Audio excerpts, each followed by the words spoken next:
오늘 주시는 하나님의 말씀 로마서 1장 8절에서 17절까지의 말씀 같이 보도록 하겠습니다. 신약성경 238페이지에 있습니다. 로마서 1장 8절에서 17절 찾으신 줄로 알고 한 절씩 교독하겠습니다. 먼저 내가 예수 그리스도로 말미암아 너희 모든 사람에 관하여 내 하나님께 감사함은 너희 믿음이 온 세상에 전파됨이로다.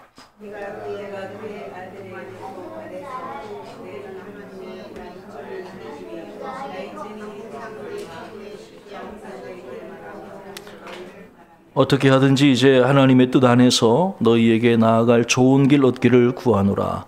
내가 너희 보기를 간절히 원하는 것은 어떤 신령한 은사를 너희에게 나누어 주어 너희를 견고하게 하려 함이니 이는 곧 내가 너희 가운데서 너희와 나의 믿음으로 말미암아 피차 안위함을 얻으려 함이라. 형제들아, 내가 여러 번 너희에게 가고자 한 것을 너희가 모르기를 원하지 아니하노니 이는 너희 중에서도 다른 이방인 중에서와 같이 열매를 맺게 하려 함이로되 지금까지 길이 막혔도다. 헬라인이나 야만인이나 지혜 있는 자나 어리석은 자에게 다 내가 빚진 자로다.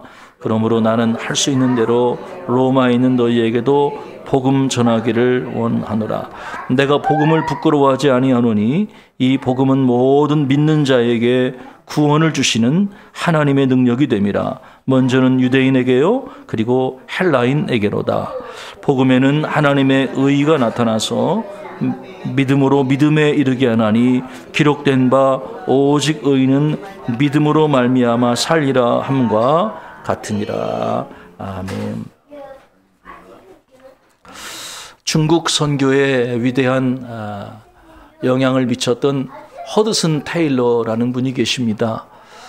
이분은 1832년 영국에서 태어난 분이세요.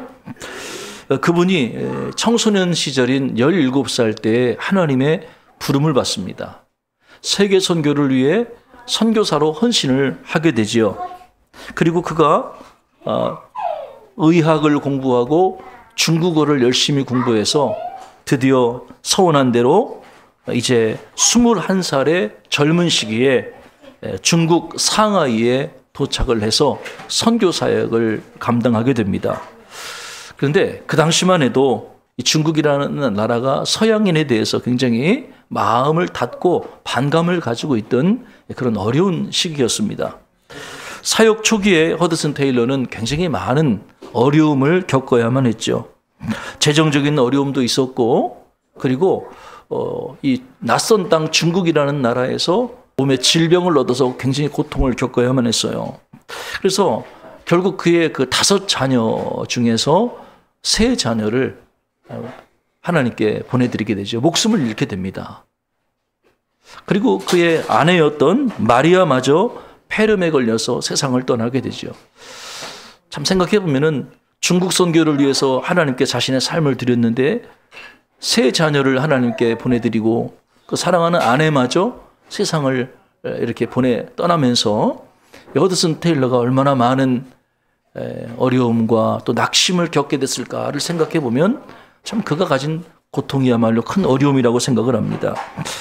하지만 허드슨 테일러는 이러한 고난 가운데서도 낙심하기보다는 자신이 부름받은 사명을 감당하기 위해 사역을 멈추지 않았던 것이죠.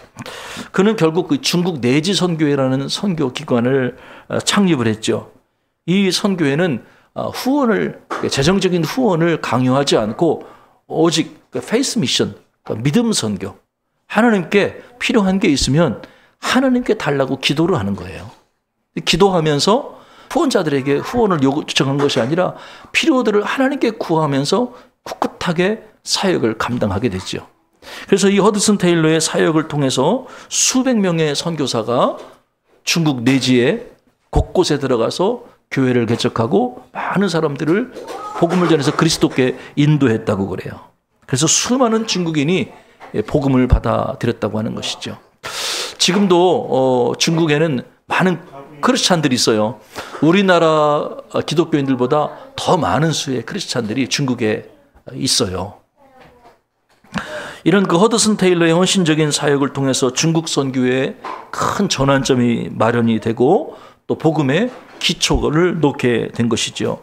한 사람의 헌신으로 수많은 사람들이 구원을 받고 하나님을 만나는 유익을 얻게 된 것입니다.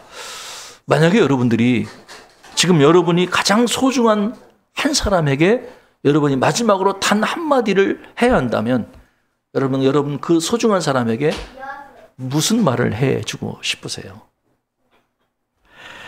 1세기 중반에 로마는 지중해 지역의 정치, 경제, 종교의 중심지로 자리를 하게 되죠.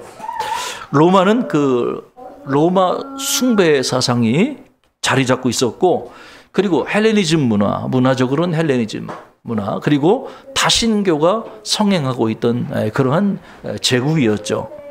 이런 그 로마 지역에, 당시 최강대국이었던 로마 지역에 그리스도의 교회가 세워진 것 자체가 놀라운 축복이고 기적이라고 생각을 합니다.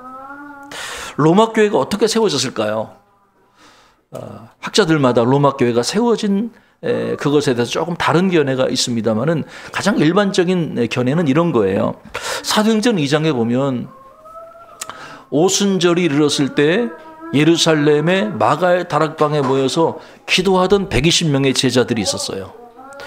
그들은 부활하신 주님께서 그 제자들에게 너희는 성령을 받기를 위해 함께 모여 간절히 기도하라고 그 말씀을 들었거든요.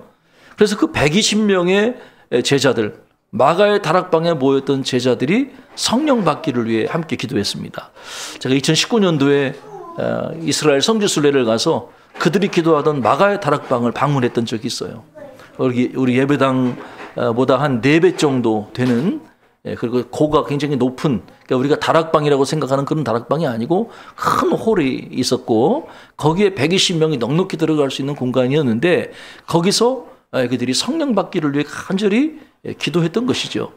그때 성경에 보면은 호련히 하늘로부터 급하고 강한 바람 같은 것이 임했다. 그리고 각 사람 위에 이제 성령이 임재하셨다고 성경은 기록하고 있습니다. 그리고 그들이 이제 방언을 했어요. 방언이라는 것은 그들이 사용하지 않던 각 다른 언어로 성령이 말하게 하심을 따라 말하게 되었다. 이렇게 성경은 기록을 하고 있어요. 그런데 여러분, 그때가 언제였냐면 그때가 오순절이었거든요. 경건한 유대인들이, 세계 각국에 흩어져 있던 경건한 유대인들이 이제 오순절을 지키기 위해서 예루살렘을 방문하고 있었던 거죠. 그들은 주로 이방 세계에서 살고 있던, 물론 로마 지역을 비롯해서 그 유대인들이었고, 그리고 유대인뿐만 아니라 이제 여호와를 경외하겠다고 이렇게 결단한 경건한 이방인들도 포함이 돼 있었어요. 그러니까 성경에 보면은 세계 각국에서부터 모인 이 경건한 유대인들, 이방인들이 이제 방언을 말하고 성령을 받아서 자기들의 다른 언어로, 난곳 방언으로 말하는 것을 희한하게 여기게 된 것이죠. 베드로가 일어나서 그 멋진 베드로의 설교를 합니다. 베드로가 설교한 내용의 핵심은 부활하신 예수 그리스도였죠. 그리고 그 예수 그리스도를 믿으면 사람들의 모든 죄가 사함받고 성령을 받게 될 것이란 그런 내용이었어요. 그때 이 베드로의 설교를 듣고 로마에서 예루살렘을 방문했던 신자들도 그리스도를 영접하게 됐고 세례를 받게 됩니다. 그리고 그들도 사도의 가르침을 받아 서로 교제하고 떡을 떼며 그리고 오로지 기도하는 일에 힘쓰게 됐다. 이렇게 돼 있죠. 그 성경에 보면은 그날에 이렇게 변화돼서 그리스도인이 된 사람이 3,000명이나 됐다고 그랬어요. 여러분, 그 3,000명 가운데 분명한 사실은 로마에서 살고 있던 유대인들, 또 경건한 이방인들이 포함되어 있었다고 하는 거예요. 그들이 예루살렘에서 예수 그리스도를 믿고 이제 세례를 받고 초기 기독교 공동체를 경험하게 되죠. 짧은 시간이지만. 그리고 그들이 계속 머물러 있었던 게 아니라 그들이 살고 있던 로마로 이제 돌아가게 되죠. 그리고 로마로 돌아간 성도들이 자기들끼리 다시 자발적으로 모여서 예배하고 말씀을 듣고 기도하면서 베드로에게 들었던 그 설교를 묵상하고 자기들도 성찬식을 하면서 일명 교회가 자발적으로 형성이 된 것이죠. 이러한 배경을 볼 때 로마 교회는 신자들의 구성이 유대인들 그리고 일부는 또 로마에 살고 있던 이방인들이라고 우리가 포함하죠. 그래서 이 로마인들 그리고 유대인들이 섞여서 신앙생활을 했던 교회가 로마 교회였을 것이라고 우리가 추정할 수가 있어요. 그러다가 주 49년도에 어떤 일이 있었냐면 이 로마에 살고 있던 유대인들끼리 서로 신앙적인 문제로 갈등을 겪게 됩니다. 그래서 그 당시에 로마 황제가 이제 글라우디오 황제인데 이 글라우디오 황제가 사회적으로 문제가 되는 갈등 요소가 됐던 유대인들 간의 그 갈등 이것들을 이제 예방하기 위해서 모든 유대인들은 로마에서 추방을 명령합니다. 그래서 많은 그때 이제 추방됐던 사람들이 바울의 신실한 동역자였던 브리스길라 아굴라도 그때 함께 추방이 되지요.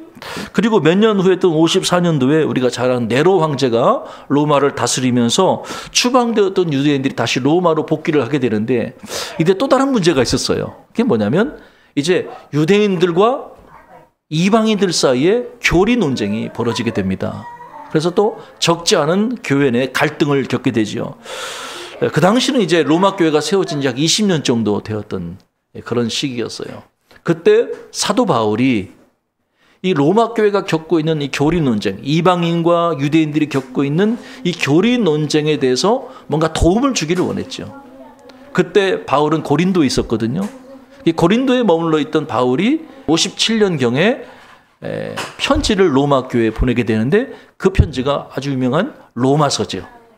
저와 여러분이 읽고 있는 로마서는 그러한 배경, 그러니까 교회 내 갈등, 특히 유대인과 이제 이방인들 사이의 교리 논쟁, 이런 갈등을 극복하기 위한 하나의 대책으로 로마서가 기록됐다는 것을 우리가 기억할 필요가 있는 것이죠. 사도 바울이 어떤 마음으로 로마서를 썼을까요? 아마도 사도 바울은 이 로마서를 통해서 갈등을 겪고 있고 분열을 겪고 있는 로마 교회가 예수 그리스도의 복음의 기초 위에 하나 되고 든든히 서기를 원했던 것 같아요.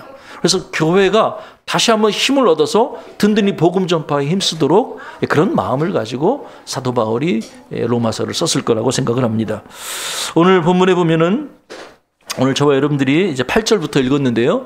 사도 바울이 로마 교회 성도들에게 먼저 감사를 표현하고 있지요. 자, 8절에서 뭐라고 말하고 있습니까? 자, 우리가 8절을 한번 1장 8절을 저와 여러분이 한번 같이 소리내서 읽어 보십시다. 먼저 내가 예수 그리스도로 말미암아 너희 모든 사람에 관하여 내가 하나님께 감사함은 너희 믿음이 온 세상에 전파되미로다. 아멘. 여러분, 사도 바울이 로마 교회 성도들에게 감사하고 있어요. 그 이유가 뭐죠? 그들의 믿음 때문이었다고 하는 거예요. 로마 교회 성도들은 믿음이 있는 자들이었다는 거예요. 그 믿음이 그 다른 지역에 소문이 날 정도로 그들의 믿음은 귀한 믿음을 가지고 있었던 것이지요. 그런데 저는 여기서 한 가지 의아한 생각을 하게 돼요. 아니, 로마 교회가 이미 복음을 듣고 믿어서 그 귀한 믿음을 가지고 있었다면 왜 바울이 그들에게 다시 복음을 전하려고 했을까? 복음을 전혀 들어보지 못한 사람에게 복음을 전해야지 이미 잘 믿고 있는 교회 성도들에게 뭐하러 또 복음을 전한다는 말인가 하는 저는 의아심을 갖게 됩니다. 왜냐하면 제가 이렇게 생각하는 근거가 있어요. 왜냐하면 사도 바울이 곳곳을 그러니까 3번에 걸쳐서 3차 전도행을 하거든요. 로마 전도를 하고 그리고 스페인 전도를 하거든요. 근데 여러분, 사도 바울이 다니면서 수십 개 수많은 교회들을 개척하고 세웠는데 분명한 원칙이 있었어요. 그게 뭐냐면 바울은 복음을 한 번도 들어보지 못한 사람들에게 복음을 전했다는 거예요. 이미 복음을 듣고 예수 그리스도를 믿고 있는 사람들에게는 복음을 전하지 않았어요. 자, 로마서 15장 20절에 바울이 이렇게 이야기합니다. 내가 예수 그리스도의 이름을 부르는 곳에는 복음을 전하지 않기로 힘썼노니 이는 남의 터 위에 건축하지 아니하려 함이라. 그러니까 바울이 복음을 전할 때는 분명 우선순위가 있었어요. 먼저 복음을 듣고 예수를 믿고 있는 사람들에게는 가급적이면 복음을 전하지 않은 거죠. 피했죠. 왜냐하면 아직도 한 번도 복음을 들어보지 못한 사람들이 너무나 많이 있었기 때문이에요. 그래서 가급적 바울은 복음을 전해보지 않은 곳, 교회가 세워져 있지 않은 지역을 다니면서 복음을 전하고 성도들을 양육해서 교회를 세우는 일에 관심을 기울였던 것이죠. 그런데 이러한 그 원칙을 가졌던 사도 바울이 이미 복음을 듣고 교회가 세워져 있던 로마 지역의 성도들에게 복음을 전하고 싶어 한다고 했던 이유가 뭔가, 어떤 의도가 있을까를 생각해 볼 필요가 있는 것이죠. 자, 뿐만 아니라 바울은 이미 복음을 듣고 교회가 세워져 있던 로마 지역을 방문해서 그들과 교제하기를 원했다는 것이죠. 자, 10절에 바울이 이렇게 고백합니다. 어떻게 하든지 이제 하나님의 뜻 안에서 너희에게 나아갈 좋은 길 얻기를 구하노라. 바울이 뭘 기도한 거예요? 하나님께서 로마 교회를, 이제 바울이 로마 교회를 방문해서 그들과 교제할 수 있는 길을 열어달라고 기도했다는 거죠. 13절도 그런 얘기합니다. 13절, 형제들아 내가 여러 번 너희에게 가고자 한 것을 너희가 모르기를 원하지 아니하노라. 그러니까 여러 번 바울이 로마 교회를 방문하고자 노력했다는 것을 우리가 여기서 알 수가 있는 것이죠. 자, 왜 바울은 이미 복음을 들었고 그리고 복음을 믿어서 교회까지 세워진 로마 지역을 방문하고자 그렇게 기도하고 또 여러 번 시도를 했을까요? 그 이유가 뭘까요? 11절과 15절에 그 근거가, 단서가 나옵니다. 자, 11절 여러분 성경 로마서 1장 11절 찾아서 한 목소리 읽어보겠습니다. 내가 너희 보기를 간절히 원하는 것은 어떤 신령한 은사를 너희에게 나누어 주어 너희를 견고하게 하려 함이니. 여기 보면은 바울이 로마 교회 가기를 간절히 그토록 사모했던 이유가 나와요. 그건 뭐냐면 그들에게 신령한 은사를 나누어 주고 싶었다는 거예요. 그 신령한 은사를 나누어 줘서 로마 교회를 견고히 든든히 세우고자 했다는 거예요. 지금 교리 논쟁으로 지쳐있고 흔들려 있는 이방 교회에 어떤 신령한 은사가 그들에게 필요하다는 것을 바울이 느꼈다는 거예요. 여기서 말한 신령한 은사가 뭘까요? 우리가 말하는 방언, 예언, 병고침 이런 은사를 얘기하는 게 아니에요. 여기서 말하는 신령한 은사는 예수 그리스도의 복음을 가리키는 거예요. 자, 그 근거가 뭐죠? 15절이지요. 15절에 그런 얘기합니다. 그러므로 나도 할 수 있는 대로 로마에 있는 너희에게도 복음 전하기를 원하노라. 여기서 지금 바울은 복음 전파에 관해서 이야기를 하고 있다는 거예요. 그러니까 바울이 그들에게 나눠주기 원했던, 로마 교회에 나눠주기 원했던 그 신령한 은사라는 것은 다른 것이 아니라 바로 예수 그리스도의 복음의 진리를 그들에게 나누어 주기를 원했다고 하는 거예요. 사랑하는 여러분, 로마 교회는 복음을 다시 들어야 했습니다. 이미 교회가 세워지고 이제 복음을 다 알고 있다고 생각했던 그들에게 바울은 또다시 복음을 전해서 그들을 견고히 세우기를 원했던 것이지요. 약 20년 전에 교회가 세워졌지만 교회 안에 이방인 성도와 유대인 성도 간의 교리 논쟁으로 지쳐있고 서로 갈등을 겪고 있는 로마 교회에 다시 복음을 전해서 교회를 복음 위에 새롭게 세워주기를 원했다고 하는 거예요. 그렇다면 오늘 우리 교회는 다시 복음을 들을 필요가 없을까요? 오늘 우리 교회는 어떨까요? 이미 14년 전에 이 갈마동 지역에 하늘사랑교회가 세워져서 이렇게 여러분이 든든히 세워져 있고 성도들이 세워져 있는 이 교회, 우리 교회에도 우리는 복음을 들어야 될 필요가 있을까요? 물론 당연하죠. 저와 여러분도 복음을 다시 들어야 합니다. 선교 130년, 140년을 지나면서 한국교회 여기저기서 마치 그 노쇠한 쇠파이프가 녹이 슬어서 군데군데 녹물이 나오고 구멍이 나서 누수 현상이 일어나는 것처럼 영적인 지금 누수 현상이 일어나고 있잖아요. 과거에 하나님께서 이 땅에 보여주셨던, 한국교회에 보여주셨던 놀라운 성령의 역사가 과거의 영광처럼 빛바랜 추억록처럼 희미하게 우리에게 다가오고 있잖아요. 우리 뜨거웠던 부모님들, 신앙의 선배들이 교회를 세우고 전도하고 성령을 받아서 그렇게 충성했던 그 신앙의 열정들을 잃어버린 것 때문에 안타까워하고 있잖아요. 마치 그 바벨론 포로 생활을 마치고 이제 고국 예루살렘 땅으로 들어왔던 그 포로민들, 귀한 민들이 옛 화려했던 솔로몬 성전의 아름다움을 기억하면서 그 초라한 초라한 건축물을, 성전 건축물을 보면서 눈물 흘리며 안타까워했던 것과 동일한 마음들을 우리 믿음의 선배들이 느끼고 있거든요. 여러분, 과연 우리에게 복음의 확신이 있습니까? 저는 좀 도전적으로 여러분에게 물어보고 싶어요. 여러분은 구원의 확신이 있습니까? 구원의 감격이 있나요? 지금 여러분들이 예수를 믿는 것 때문에 하나님이 여러분을 사랑하신다는 그 복음의 메시지를 듣고 여러분은 정말 감격할 정도로 감사를 느끼고 있나요? 혹 우리의 신앙이 교리화되고 화석화되어서 아주 딱딱하고 차가운, 마치 전자레인지에 데워 먹기 전에 그 차디찬 햇반처럼 우리의 신앙이 모양은 가지고 있지만 그 안에 사랑을 잃어버린 그러한 딱딱한 마음으로 신앙생활을 하고 있지는 않은가요?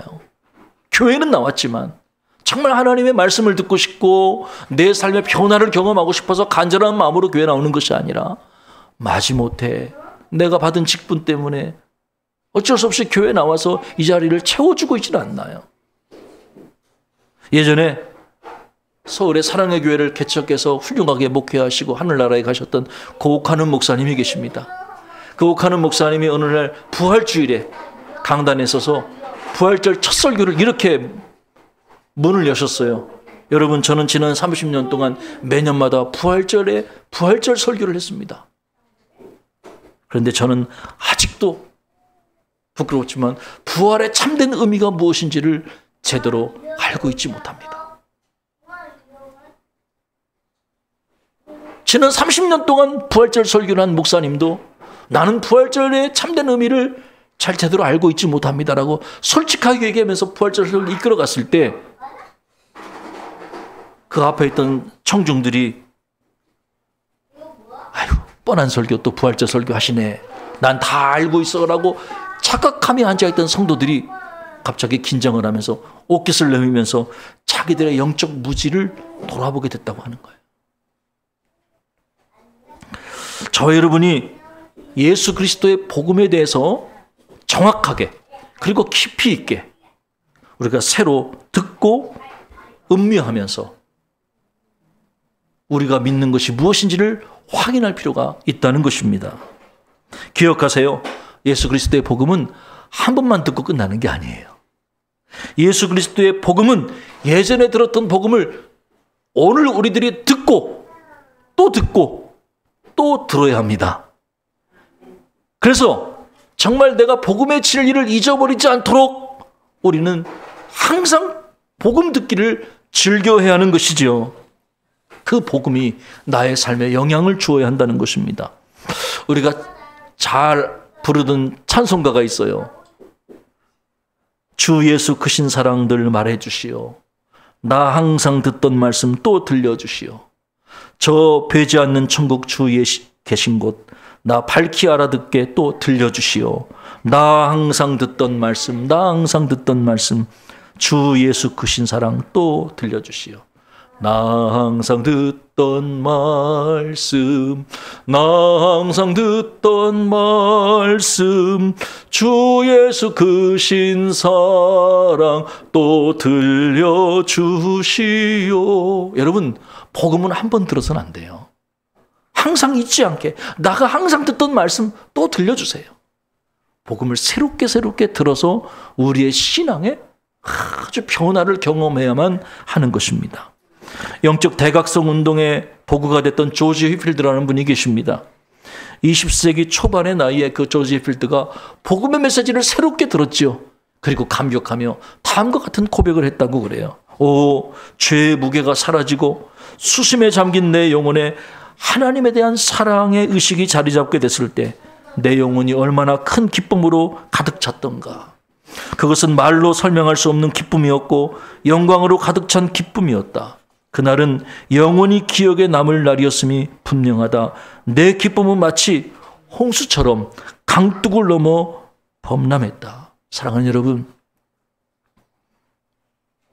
하나님이 여러분을 사랑하신다는 사실, 이 복음의 메시지가 정말 우리의 저와 여러분의 가슴에 이처럼 기쁨으로 다가오기를 주의 이름으로 축복합니다. 과연 복음이 주는 유익이 무엇입니까?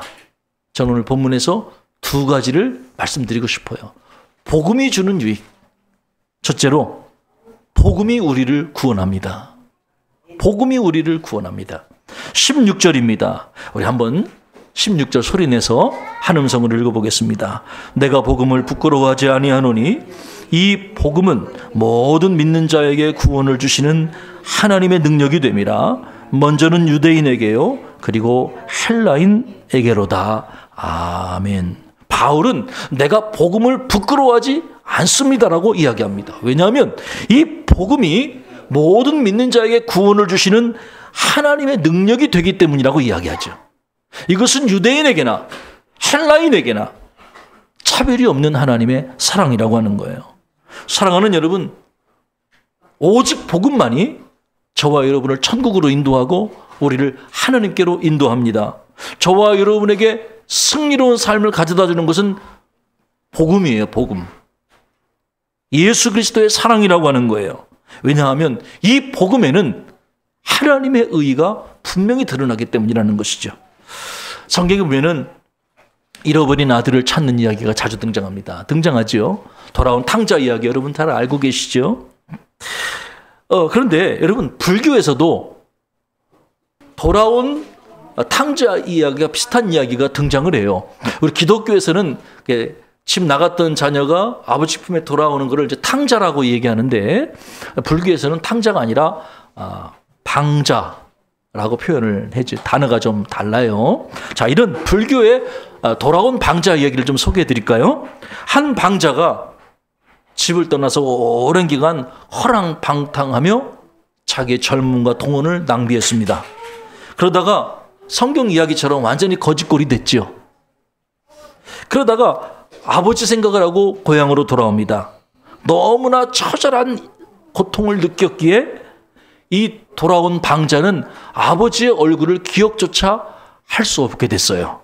그런데도 아버지는 돌아온 방자를 한눈에 알아봤죠. 여기까지는 좀 성경과 비슷하지 않아요? 아버지는 종들을 시켜서 아들을 집으로 데려오게 합니다. 그리고 깨끗하게 목욕을 시키죠. 다만 그 이후의 행동이 달라요. 아버지는 아들의 행동을 주의 깊게 관찰했어요. 아들이 점점 책임감 있고 사려 깊고 도덕적인 사람으로 변해가는 것을 보고 나서야 안심을 하게 되죠. 아들의 변화에 만족한 아버지가 그제서야 아들을 찾아가서 내가 네 애비다 이렇게 이야기하고 공식적으로 너는 내 친아들이고 상속자다라고 선언을 하게 됩니다. 여러분, 이 불교에 돌아온 방자 이야기를 들으면서 어떤 걸 느끼셨어요? 우리 기독교의 성경에 나오는 돌아온 탕자 이야기와 흡사하지만 매우 다른 게 하나 있어요. 그건 뭐냐면 돌아온 방자 이야기에는 은혜란 개념이 빠져 있다고 하는 거예요. 아버지는 아들이 책임감 있고 집을 돌아와서도 책임감 있고 사력 있고 도덕적으로 변해가는 것을 보고 나서야, 그것을 전제로 해서야 그를 아들로 삼아주고 그와 깊은 관계를 맺었다고 하는 거예요. 그러나 성경의 탕자 이야기는 전혀 달라요. 아들이 어떻게 사력 있고 인격적으로 책임감 있게 변해가는지와 관련이 없죠. 그죠? 돌아온 성경의 탕자 이야기는 받을 자격이 없는 자에게 하나님이 선물을 거저주시죠. 그를 맞아주시고 아무 조건 없이 그를 상속자로 친아들로 인정해 주신 것이 성경 이야기예요. 여러분, 성경 이야기와 불경 이야기의 차이점이 좀 느껴지세요? 그 결정적인 차이는 아들이 돌아왔다는 것도 아니고 아버지가 맞아줬다는 것도 아니고, 그 결정적인 차이는 기독교에는 은혜가 있고 불교에는 은혜의 개념이 빠져 있다고 하는 거예요. 기독교는 무조건적인 사랑을 베풀지만 신이 불교에서는 조건적인 사랑을 베풀고 있다는 거예요. 하나님은 지금도 잃어버린 아들, 딸에게 은혜 베푸시기를 위해 하염없이 기다리시죠. 가슴 아파하십니다. 이게 하늘 아버지의 무조건적인 사랑이고 마음이라고 하는 거예요. 결국 하늘 아버지는 저와 여러분을 사랑하셔서 그 사랑을 행동으로 드러내셨지요. 하늘아버지가 하나밖에 없는 독생자 예수 그리스도를 이 세상에 보내주신 것입니다. 그리고 십자가에 죽게 하심으로 우리에게 구원의 길을 열어주신 것이죠. 하나밖에 없는 친아들을 희생하면서까지 집을 나갔다 돌아온 저와 여러분들을 사랑해 주신 거예요. 이게 하늘아버지가 우리를 사랑해 주신 방식이에요. 여기는 우리의 의의가 없어요. 네가 하나님의 자녀가 되려면 똑바로 살아야 돼. 네가 하나님의 축복을 받으려면 경건하게 살아야 돼. 어떤 규율이 없죠. 오직 하나님이 우리의 있는 모습 그대로를 맞아주시는 하나님의 의의가, 하나님의 사랑이 십자가에 드러나는 줄로 믿습니다. 그래서 이러한 하나님의 사랑을 깊이 경험했던 바울이 고백했던 게 바로 이 말이에요. 십자가의 도가 멸망하는 자들에게는 미련한 것이요 구원을 받은 우리에게는 하나님의 능력이라. 사랑하는 여러분, 이 복음은 유대인에게나 헬라인에게나 차별이 없어요. 여러분 이 복음을 알고 계시고 이 복음을 믿고 계십니까?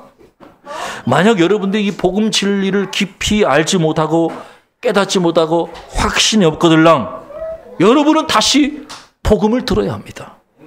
하나님이 나를 사랑하셔서 어떠한 일을 행하셨는지를 우리는 듣고 되새겨야 하는 것이죠. 그리고 이 복음을 여러분의 것으로 믿고 받아들여야 됩니다. 그때 얻어지는 결과는 구원을 선물로 얻게 되는 거예요. 두 번째로 복음이 우리에게 가져다 주는 유익이 있습니다. 아까 말씀드렸듯이 복음은 우리를 구원해 주지요. 그뿐만 아니라 복음은 우리를 형제 사랑의 세계로 이끌어 줍니다. 복음이 가져다 주는 두 번째 유익은 우리가 복음 안에서만 형제 사랑을 실천할 수 있다고 하는 거예요. 자, 12절에 이런 말씀이 있어요. 자, 우리 한번 12절 찾아서 같이 읽어보십시다. 이는 곧 내가 너희 가운데서 너희와 나의 믿음으로 말미암아 피차 안위함을 얻으려 함이라. 여기서 안위함은 피차 누리는 거예요. 복음을 전한 자나 복음을 듣는 자가 피차 누리는 그게 안위함이에요. 이 안위함을 뭐라고 해야 되냐? 이거 평안과 화평이라고도 볼 수 있는데 우리가 가지고 있는 이 새 번역 성경에서는 이 안위라는 단어를 격려라는 단어로 바꿔놨어요. 그렇게 번역을 했어요. 가능하다는 거죠, 해석이. 여러분, 우리가 복음을 다시 듣고 믿어 새롭게 경험할 때 우리의 삶에 일어나는 회복은 형제 사랑을 회복하게 되고 그리고 거짓이 없는 순수한 사랑에 이르게 된다는 거예요. 우리 하늘사랑교회가 복음을 새로 경험하고 복음의 능력을 회복할 때 우리는 서로 사랑할 수 있고 아무런 조건 없는 순수한 사랑에 이룰 수 있다고 하는 거예요. 얼마나 감사합니까? 바울이 로마 교회를 세우고자 했던 것은 아마 그런 것이 아닌가 싶어요. 그들의 제도를 만들고 그들에게 직분자를 줘서 어떤 일꾼을 세우고 우리가 지금 하고 있는 한국교회가 있는 그런 것이 아니라 제도적인 교회의 모습이 아니라 바로 그들이 복음을 새롭게 경험해서 그들이 서로 순수한 형제 사랑을 실천하고 사랑으로 하나 되는 교회를 너무 이상적으로 들릴 수 있을지 모르지만 그런 교회를 향해 지향하며 나아가도록 돕고 싶었던 게 아닌가 하는 것이죠. 여러분, 성도가 신앙 성장할 때 꼭 필요한 게 있어요.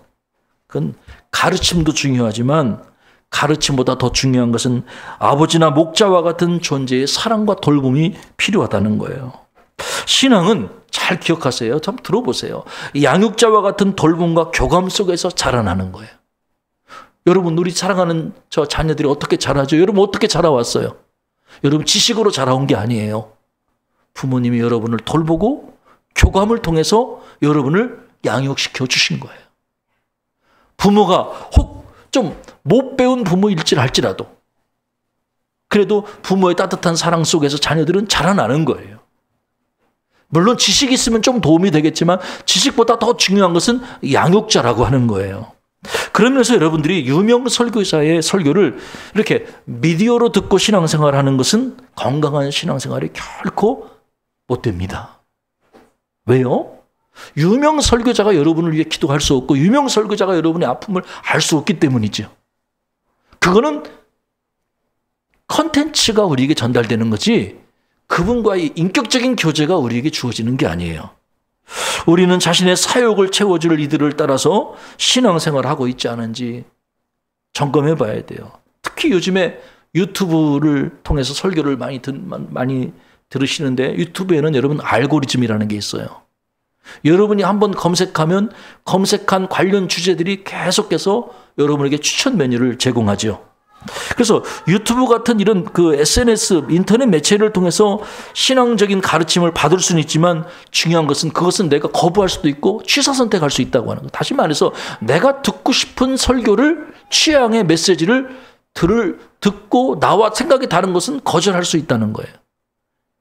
이게 무슨 말이에요? 아무리 탁월한 가르침이 있어도 자신이 듣고 싶은 말만 골라 듣고 듣기 싫으면 듣지 않는 이런 차원의 신앙생활하면 결코 신앙이 균형 잡히게 자라날 수가 없다고 하는 거예요. 한 사람의 신앙이 자라기 위해서는 반드시 교회에 속해 있어야 돼요. 교회 지체가 돼야 돼요. 교회에 나와야 된다는 얘기예요. 서로 연결되고 각 지체의 분량대로 역사할 때 함께 성장해 갈 수 있다고 하는 거예요. 여러분 신앙생활은 결코 나 혼자 성장할 수 있는 게 아니에요. 신앙생활은 함께 성장하는 거예요. 함께 자라나는 거예요. 교회는 함께 세워지는 거예요. 신앙생활하다 보면 힘들고 상처받는 일이 있을 수 있죠. 그런 일이 왜 없겠어요? 동의하시죠? 여러분 혹시 우리 교회 와서 마음에 안 드는 거 하나도 없었어요? 일단은 저부터 마음에 안 들 수도 있었어요. 그런데 우리가 그걸 다 감당하는 거잖아요. 왜? 인격적인 교제가 있기 때문에 그런 거예요. 성령의 역사가 있기 때문에 그런 거예요. 그래서 피차 권면하며 신앙생활하는 것이 교회 구조라고 하는 거예요. 여러분 이걸 알아야 돼요. 그래서 우리가 영적 성장을 하기 위해서는 첫째는 교회에 속해야 되고 두 번째는 목양 관계 안에 들어와야 돼요. 여러분을 돌보고 여러분을 위해 기도하고 신방할 여러분과 상담할 목회자의 돌봄도 꼭 필요한 존재인 것이죠. 그래서 여러분이 여러분의 귀를 만족하는 콘텐츠에 집중하지 마시고 여러분을 진리로 양육하는 목양 관계, 성도와의 관계에 힘쓰세요. 여러분 유튜브로 신앙생활하는 것은 참고만 하세요. 시간 날 때 그건 안 들어도 돼요. 우리 믿음의 선배들이 유튜브 갖고 신앙생활하는 그런 거 아니에요. 교회 와서 신앙생활한 거예요. 함께 더불어 교제하시고 아름다운 사랑을 나누시기를 주의 이름으로 축복합니다. 이게 돌봄이 필요한 거예요. 우리가 복음을 믿을 때 복음이 우리를 구원하고 그리고 복음이 우리를 형제 사랑의 관계로 깊이 끌어간다는 거예요. 거기까지 가야 돼요. 거기까지가 중요해요. 여러분 예수님을 믿고 천국 가는 것으로 끝나서는 안 돼요. 예수님을 믿고 교회에 속해서 교회 안에서 형제 사랑을 나눠야 돼요. 쉽지 않아요. 교회에서 형제를 사랑하는데 순수한 사랑으로 나눈다는 것은 쉽지 않아요. 그런데 하나님이 원하시는 것은 거기까지 가야 한다고 하는 거예요. 우리가 들어야 될 복음에는 이 두 가지가 포함되어 있는 거예요. 믿는 자를 구원하시는 하나님의 능력이 복음 안에 있고요. 그리고 우리가 들어야 될 복음에는 나의 의가 아니라 하나님의 의, 하나님의 사랑이 그 안에 들어가 있다고 하는 거예요. 사랑하는 여러분, 이제 말씀을 맺고 싶습니다. 복음을 다시 들어야 돼요. 그리고 복음을 다시 듣고 믿으셔야 돼요. 저와 여러분에게 증거된 이 복음이야말로 우리를 구원하고 우리 믿음의 공동체를 형제 사랑의 깊은 관계로 이끌어줄 수 있기 때문인 것입니다. 한번 기도하시겠습니다. 하나님, 우리에게 예수 그리스도의 귀한 복음을 전해주신 것을 인하여 감사합니다. 우리 교회가 14년 전에 복음을 듣고 믿어 이제 하늘사랑교회로 든든히 서 있지만 우리가 다시 한번 복음을 듣고 구원을 얻으며 복음을 듣고 형제사랑에 이르기를 원합니다. 하나님이 주신 귀한 은사, 복음의 메시지를 통해 우리 교회가 든든히 세워질 수 있도록 도와주시옵소서. 예수 그리스도의 이름으로 간절히 기도하옵나이다. 아멘.